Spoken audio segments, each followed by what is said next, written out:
The call came minutes after the accident. His voice was calm, too calm. "My son has immunity," the CEO said. "I own the judge. Drop it." My daughter was in surgery, her body broken by his son's car. She had been left in the street like discarded trash. I held the phone tighter. My voice didn't waver. "You have no idea who you're talking with. You have 10 minutes to turn him in." He laughed, a hollow, arrogant sound. Or what? I didn't answer. Silence was sharper. 9 minutes later, his lawyer called me in a panic. "Who the hell are you?" he demanded. "We're ready to accept all of your terms, just—" I hung up. Because I wasn't negotiating. I was counting down. The betrayal wasn't the accident. Accidents happen. It was the arrogance. The certainty that money and power could erase a life. That my daughter's blood on the pavement was nothing more than an inconvenience. I sat in the waiting room, the fluorescent lights humming overhead, her blood still drying on my clothes. He thought I would fold, that fear of influence would silence me, that grief would make me weak. He was wrong. I didn't grieve, not then. I calculated. Every word he said played back in my mind. Immunity. I own the judge.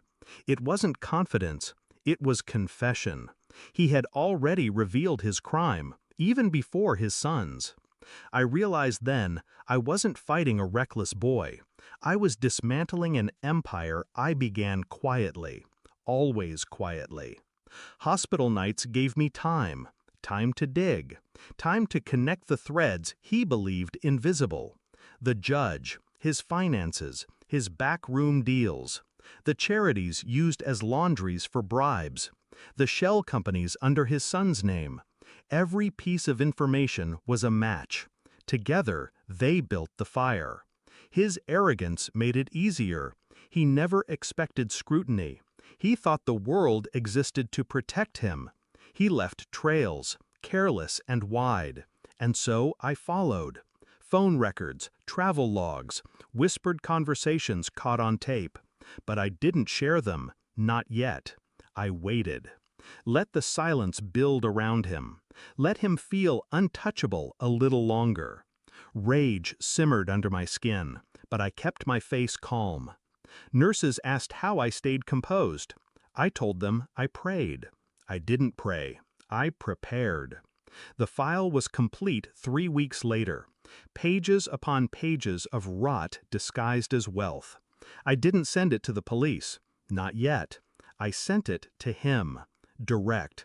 A plain envelope delivered to his office by hand. Inside, proof of every bribe, every crime, every deal that chained him to his son's recklessness. No note, no signature, just evidence. He called me that night, his voice no longer arrogant, shaken, hollow. "What do you want?" I said nothing. Let the silence answer. "You don't understand," he begged. "If this gets out—" "It already has," I replied. The sound of his breath cracked over the line, because he knew I wasn't bluffing. The courtroom was silent the day his son stood trial. The immunity he promised dissolved like ash. The judge he owned had recused himself, replaced by one who owed him nothing. His son sat trembling, no longer a predator, but prey. The evidence spoke louder than pleas. Witnesses who had once stayed silent now came forward, emboldened. And the father, front row, powerless, watched it all unravel. He looked at me across the room, eyes searching for mercy, for negotiation. I gave him none. When the guilty verdict fell, my daughter still lay in recovery. Her life would never be whole, but his empire was in ruins, and that was enough. I walked out of the courthouse into clean air. Reporters swarmed, their voices desperate. I ignored them. Justice wasn't loud. It wasn't shouted in microphones. It was silent, precise, surgical. I thought of my daughter's smile before the accident, the way her laughter used to fill a room. That was gone now, stolen. But what I had taken from him was permanent. He could rebuild money, not trust, not power. He had built an empire on silence. I destroyed it with truth. As I walked away, I felt no pity, no satisfaction, only clarity. He thought he owned the judge. Now he knew he never even owned himself.